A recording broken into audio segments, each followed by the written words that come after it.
Break ನಂತರ ವಿಶೇಷ ಕಾರ್ಯಕ್ರಮಕ್ಕೆ ಮತ್ತೊಮ್ಮೆ ಸ್ವಾಗತ. ಚರ್ಚೆಯ ಕೊನೆಯ ಭಾಗಕ್ಕೆ ಬರ್ತಾ ಇದ್ದೀವಿ. ಮಂಗಳೂರು ಸ್ಟುಡಿಯೋದಿಂದ ಮೊಹಿದ್ದೀನ್ ಬಾವ ಅವರು ನಮ್ಮ ಜೊತೆ ನೇರ ಸಂಪರ್ಕದಲ್ಲಿದ್ದಾರೆ. ಮೊಹಿದ್ದೀನ್ ಬಾವ ಅವರೇ, ಅಯ್ಯೋ ಬಲಪಂಥೀಯರು ಹಂಗೆ ಮಾಡ್ತಾ ಇದ್ದಾರೆ, ಅಯ್ಯೋ ಇಸ್ಲಾಮಿಕ್ ಸಂಘಟನೆಗಳು ಹಿಂಗೆ ಮಾಡ್ತಾ ಇವೆ, ಹೀಗೆ ಅಳ್ತಾ ಕೂತ್ಕೊಳ್ಳುವಂಥ ಸ್ಥಾನದಲ್ಲಿ ತಾವಿರೋರಲ್ಲ ಸರ್. ಆಡಳಿತ ಪಕ್ಷದವರು ಏನು ಕ್ರಮ ಕೈಗೊಳ್ತೀರಿ ಹೇಳಿ ತಾವು? ಸ್ವಾಮಿ, ಆಡಳಿತ ಪಕ್ಷದಲ್ಲಿ ಬಹುಸಂಖ್ಯಾತರು ಅಲ್ಪಸಂಖ್ಯಾತರು ಸೇರಿಸಿ ಇಡೀ ಕರ್ನಾಟಕ ರಾಜ್ಯಕ್ಕೆ ಒಂದು ಇತಿಹಾಸವನ್ನು ನಿರ್ಮಿಸಿದಂತಹ ಒಂದು ಕ್ಷೇತ್ರದ ಶಾಸಕನಾಗಿ ನಾನು ಎಲ್ಲ ಈಗ ಪಕ್ಷದ ಅದು BJP ಪಕ್ಷದವರಿರ್ಬೋದು, SDP ಅವರಿರ್ಬೋದು, ದಯವಿಟ್ಟು ಎಲ್ಲರ ಹತ್ರ ನಾನು ಕೈ ಮುಗಿದು ಈ ಒಂದು ಸಂದರ್ಭದಲ್ಲಿ ನಾನು ಮನವಿಯನ್ನು ಮಾಡ್ತಾ ಇದ್ದೇನೆ. ಅಮಾಯಕರು ಬಲಿಯಾಗ್ತಾ ಇದ್ದಾರೆ. ಹಿಂದೂ ಅಂತೇಳಿ ಮುಸ್ಲಿಮಾನರನ್ನು ಕೊಳ್ತಾರೆ, ಮುಸ್ಲಿಂ ಅಂತೇಳಿ ಹಿಂದೂವರನ್ನು ಆ ಸಂಘಟನೆಗಳು ಕೊಳ್ಳುತ್ತಿರುವಂತಹದ್ದು ನಿರಂತರ ಸಾಗ್ತಾ ಇದೆ. ಅದು ನಿಲ್ಲೇಬೇಕು. ಇವತ್ತು ಬದುಕು ಹಕ್ಕನ್ನು ಕೊಟ್ಟಿರುವಂತಹ ಆ ಭಗವದ್ಗೀತೆಯಲ್ಲಿರ್ಬೋದು, ಕುರ್ಆನ್ನಲ್ಲಿರ್ಬೋದು, ಯಾರು ಇವತ್ತು SDP ಅವರು ಯಾರು ಅರ್ಥ ಮಾಡ್ಕೊಳ್ಬೇಕು, ಯಾರಿಗೂ ಇವತ್ತು ದೇವರು ಕೊಲ್ಲುವಂಥ ಒಂದು ಇದನ್ನು ಪಾಪದ ಕೆಲಸ, ಅದನ್ನು ಯಾರೂ ಮಾಡಬಾರ್ದು ಅಂತ ಹೇಳುವಂಥ ಒಂದು ವ್ಯವಸ್ಥೆಯನ್ನು ಕೊಡಬೇಕು. ನಾನು ಮಾನ್ಯ ರವಿ ಅವರಲ್ಲಿ ಮತ್ತು BJP ನಾಯಕರಿರ್ಬೋದು, ನಾವು ಕಾಂಗ್ರೆಸ್ನವರು ಮುಂದೆ ಬರ್ತೇವೆ, ಕೈಗೆ ಕೈ ಜೋಡಿಸ್ತೇವೆ. ಇವತ್ತು ಈ ಭಾಗದಲ್ಲಿ ಶಾಂತಿ ನೆಲೆಸಬೇಕಾಗ್ತದೆ. ನಾವು ಜನರಿಗೆ ಒಂದು ಮನವಿಯನ್ನು ಮಾಡೋಣ, ಈ ಮಾರಣ ಹೋಮಗಳು ನಿಲ್ಲಬೇಕಾಗ್ತದೆ. ಬಹುಶಃ ಬದುಕುವಂಥ ಹಕ್ಕನ್ನು ಕಲ್ಪಿಸಿದಂಥ ಈ ಲೋಕದಲ್ಲಿ ನಾವೆಲ್ಲರೂ ಶಾಂತಿಯಿಂದ ಪೊಲೀಸ್ ಇಲಾಖೆಯನ್ನ ಇಟ್ಕೊಂಡು ತಾವು ಹೀಗೆ ಅಸಹಾಯಕ ಮಾತುಗಳನ್ನು ಆಡ್ತೀರಿ ಅಂತ ಅನ್ಕೊಂಡಿರಲಿಲ್ಲ ಮೊಹಿದ್ದೀನ್ ಬಾವ ಅವರೇ.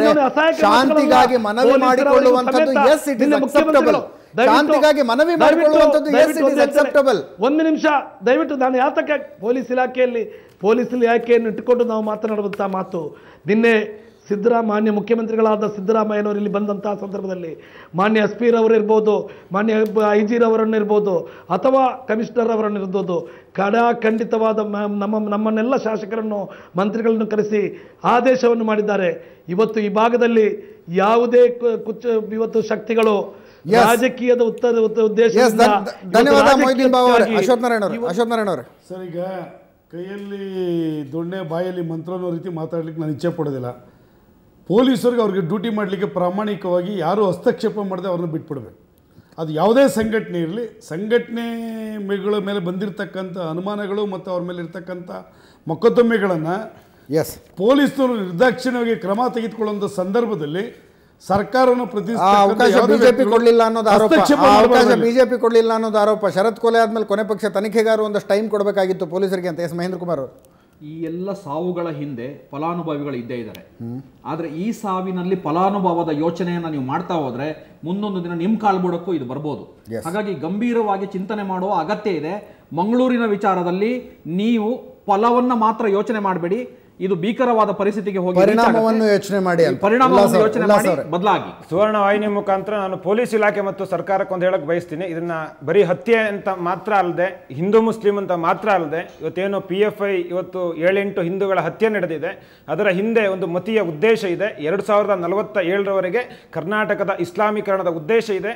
ಅದಕ್ಕೋಸ್ಕರ PFI ಕಾರ್ಯಕರ್ತರಿಗೆ ಕೇರಳದಲ್ಲಿ ಈ ನಾಯಿಗಳನ್ನು ಕೊಟ್ಟು ಕಡಿದು ಯಾವ ರೀತಿ ಕಡಿಬೇಕು, ಇವತ್ತು ಯಾವ್ಯಾವ ಹತ್ಯೆಗಳಾಗಿದೆ ಅದನ್ನ ಬಹಳ ಕ್ರೂರವಾಗಿ ಕೊಂದಂತ ಘಟನೆಗಳಿದೆ. ಇದನ್ನ ಈ ಆಂಗಲ್ ನೋಡಿ ತನಿಖೆ ಮಾಡಿದ್ರೆ ಈ ಸಮಸ್ಯೆಗೆ ಪರಿಹಾರ ಸಿಗುತ್ತೆ. ರಿಯಾಜ್ ಅವರೇ, ಈ ದೇಶಕ್ಕೆ ಮಾರಕವಾಗಿರುವಂಥದ್ದು RSSನ ಸಿದ್ಧಾಂತ. RSSನ ಸಿದ್ಧಾಂತ ಅಂದರೆ ಈ ದೇಶವನ್ನು ಹಿಂದೂ ರಾಷ್ಟ್ರ ಮಾಡುವಂಥದ್ದು. ಆ ಒಂದು ಸಿದ್ಧಾಂತ ಈ ದೇಶದಲ್ಲಿ ಎಲ್ಲಿವರೆಗೆ ನೆಲೆ ನಿಲ್ಲಿರ್ತದ ಮತ್ತು ಅದನ್ನು ಬೆಂಬಲಿಸುವವರ ಸಂಖ್ಯೆ ಎಲ್ಲಿವರೆಗೂ ಜಾಸ್ತಿ ಆಗ್ತದ ಅಲ್ಲಿವರೆಗೂ ಕೂಡ ಇಂತಹ ಕೋಮುದಲ್ಲಿವರೆಗಳಿಗೂ ಬೆಳೀತಾ ಹೋಗ್ತದೆ. RSS ಸಿದ್ಧಾಂತ ಕೊನೆಗೊಳ್ಬೇಕು. ಭಾರತ ಅನ್ನುವಂಥದ್ದು ಒಂದು ಜಾತ್ಯತೀತ ರಾಷ್ಟ್ರವಾಗಿ ಉಳಿಬೇಕು ಅನ್ನುವ ಒಂದು SMS ಪೋಲನ್ನು ಕೂಡ ನಾವು ಮಾಡಿದ್ವಿ.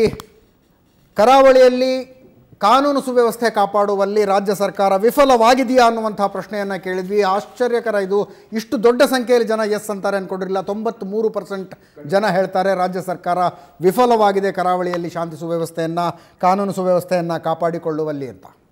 ಇದರೊಂದಿಗೆ ಇವತ್ತಿನ ಈ ವಿಶೇಷ ಕಾರ್ಯಕ್ರಮ ಮುಗಿಸ್ತಾ ಇದ್ದೀನಿ. ನಾಳೆ ಇನ್ನೊಂದು ವಿಷಯದೊಂದಿಗೆ ಮತ್ತೆ ಬರ್ತೀನಿ. ಇದೇ ಸಮಯಕ್ಕೆ ನೇರ ದಿಟ್ಟ ನಿರಂತರ ಸುದ್ದಿಗಾಗಿ ನೋಡ್ತಾ ಇರಿ ಸುವರ್ಣ ನ್ಯೂಸ್.